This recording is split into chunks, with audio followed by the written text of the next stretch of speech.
Amazing. So, good morning, everyone. Welcome back to another one of our weekly calls.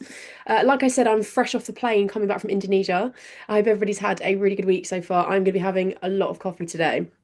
But today, what we're going to talk about is understanding and nailing your protein target. I appreciate that, especially when we're at the start of our journey, when we come into the program.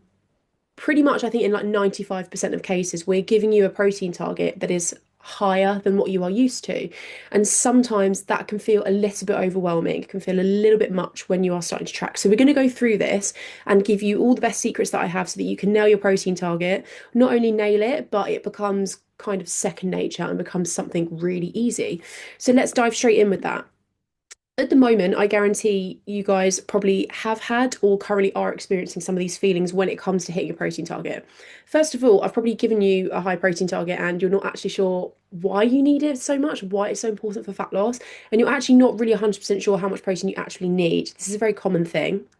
A lot of people think as well that just because they've suddenly like joined a fitness program and they're now doing a high protein diet, they have to eat boring chicken, broccoli, and rice to hit your goals. You'll be pleased to know that that's not the case at all, and we'll go through that. A lot of people that I speak to, I mean, not to generalize, but typically more of the ladies that I speak to, a lot of ladies worry that because their protein goes up and because they're lifting weights, they're suddenly going to get really bulky. That's also not the case, and we'll talk about that. And likely as well, feeling a little bit overwhelmed, thinking about trying to hit the goal, meal prepping, and maybe you guys, a lot of you are very limited on spare time because I know that so many of us lead very busy lives, we have very busy jobs.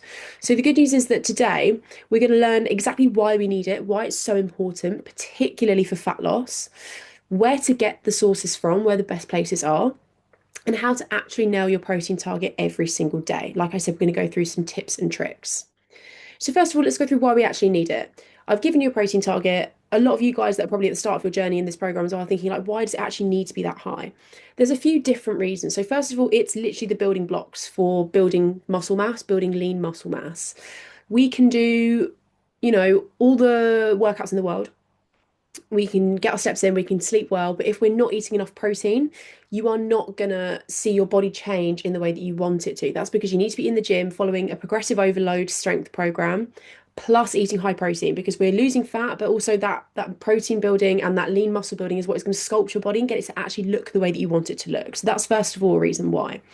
The second thing is in a fat loss phase, it's the best thing to do to prevent hunger and also to boost your satiety. Protein is the most filling macronutrient essentially combined with fiber.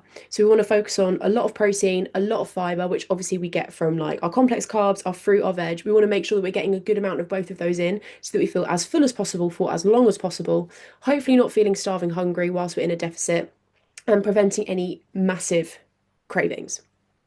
Also, we want protein to be high because it's the way that we're going to prioritize losing fat whilst maintaining our muscle. Like I said, we can do all the workouts in the world.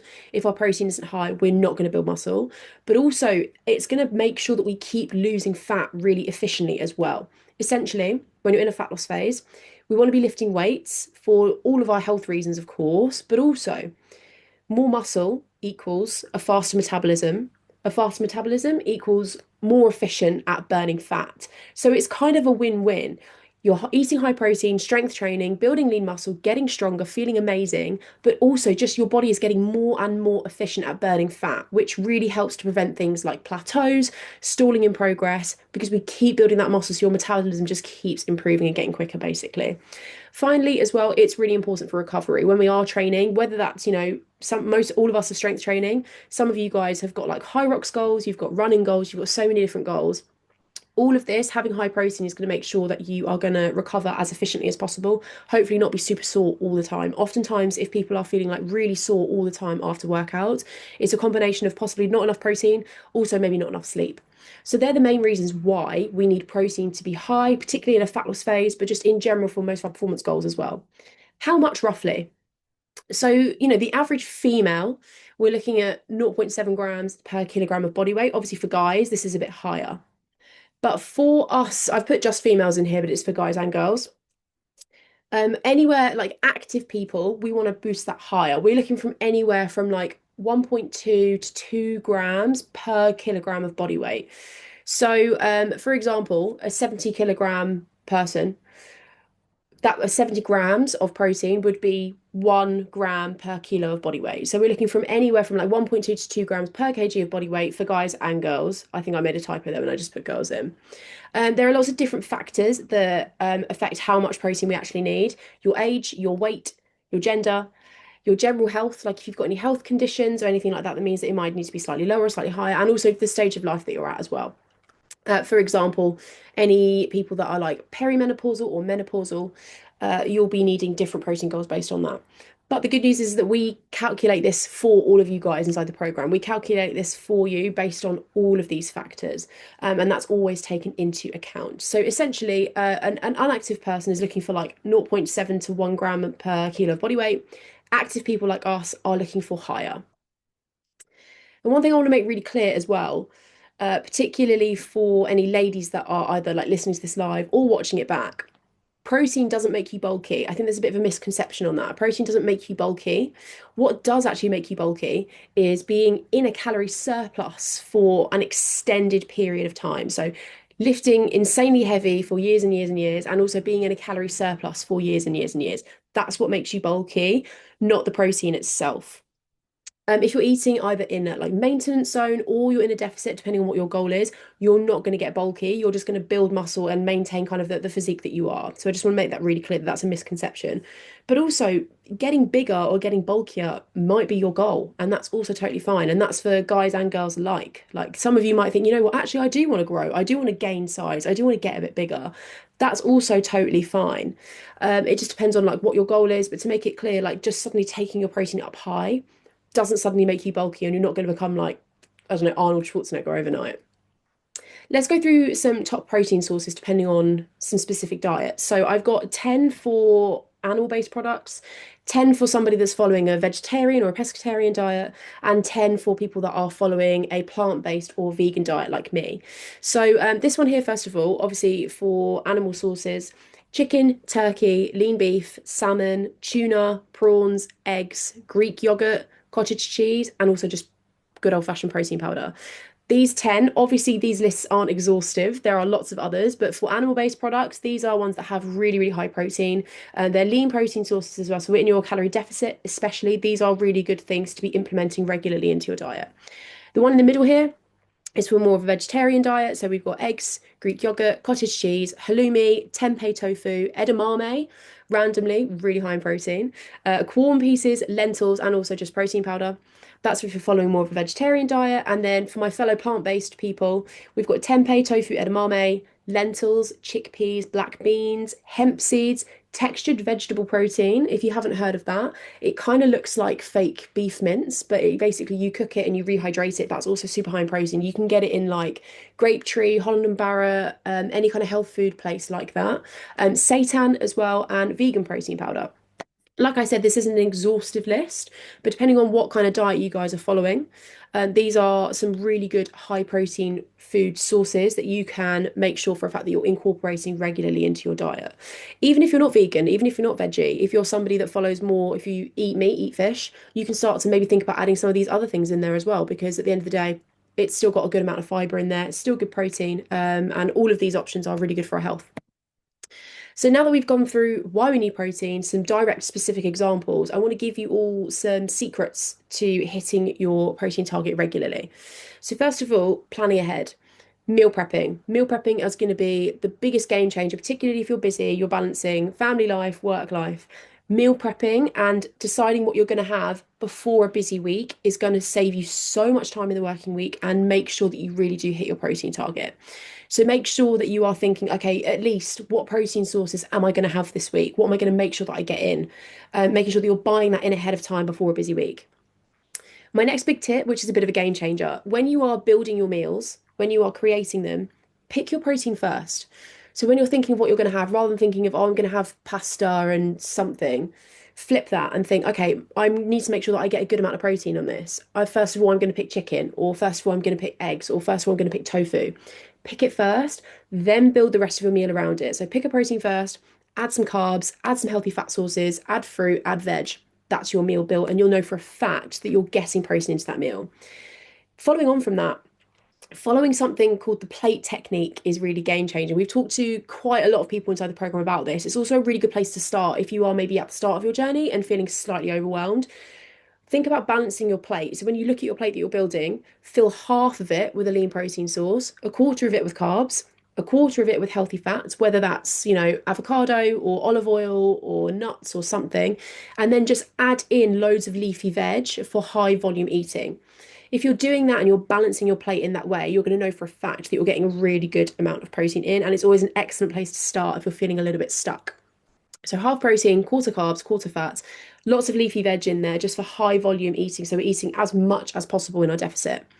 The next thing is high protein breakfast. If you are not having a high protein breakfast right now, you are missing out on making your protein target so much easier. So make sure that when you're going for your breakfasts, you want to be having like 25 to 30 grams minimum in your meals at an absolute minimum. It's game changing because it's going to make your protein target so much easier to hit.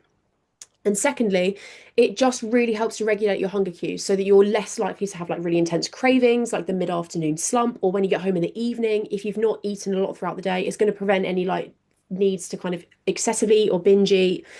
And it's just going to regulate your hunger and hopefully curb a lot of your cravings. So make sure that you're doing that as well.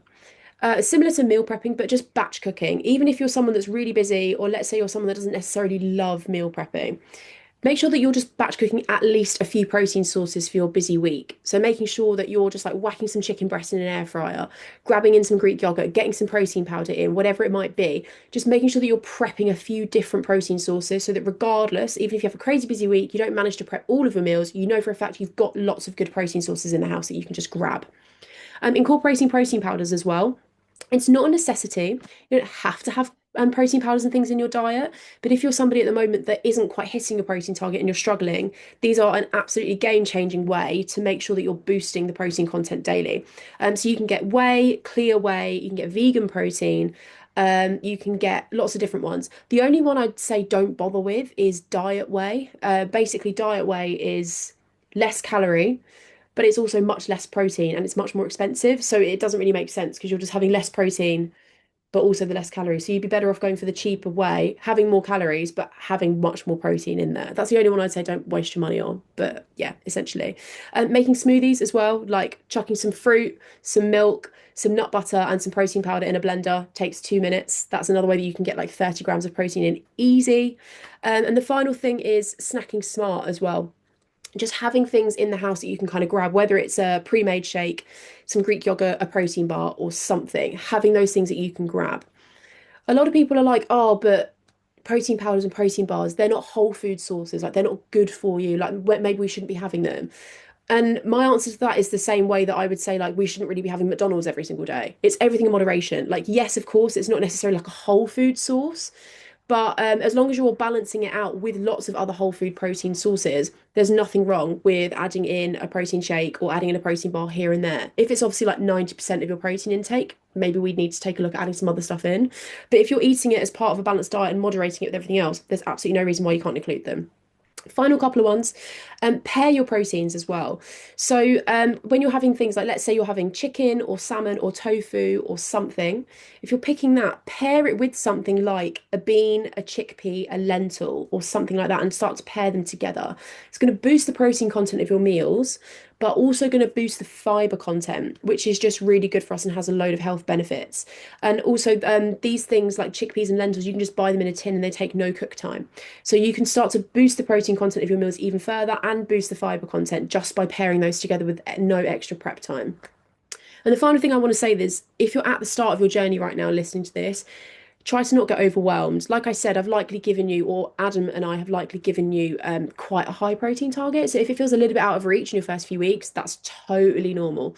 So just keep going and practice makes perfect with it. So that's everything I wanted to go through, guys, for this morning. Just to sum up, like I just said, your protein target likely feels quite high at the start, but this is very, very normal. If you do not nail your protein target on week 1, week 2, even like week 3 or week 4, that's okay. You're here to learn and you're here to get help with that. But make the process as easy for yourself as possible by using all of these tips that we've gone through. Planning ahead with your food is often the secret, even if it's like I said, you haven't got a lot of time to prep, but you've just got some protein sources in that you've prepped. planning ahead with that is often the secret for success. And success comes from repetition as well. Like I said, you're not going to get the hang of it likely in the first few weeks, but it's exactly the same as going into the gym. We go to the gym to practice our exercises and practice our reps so we get better. The same happens in the kitchen as well. Just keep practicing and you'll get that success. And the final thing I want to say is make sure you reach out for help on this to us whenever you need it. If you're watching this right now, you're feeling a little bit overwhelmed with hitting a protein target, it's feeling quite challenging for you, reach out to us and tell us, and we can give you some close guidance on that as well. So that's everything for this morning, guys. If you guys have any questions, feel free to drop me a message after this. I'd love you all to go into your corresponding group chats as well and put #mindset and then just put your biggest takeaway from this call. Either your biggest takeaway, like a personal story, or something that you're going to start implementing going forwards from this call. I'd love it if anybody listening live could go ahead and do that.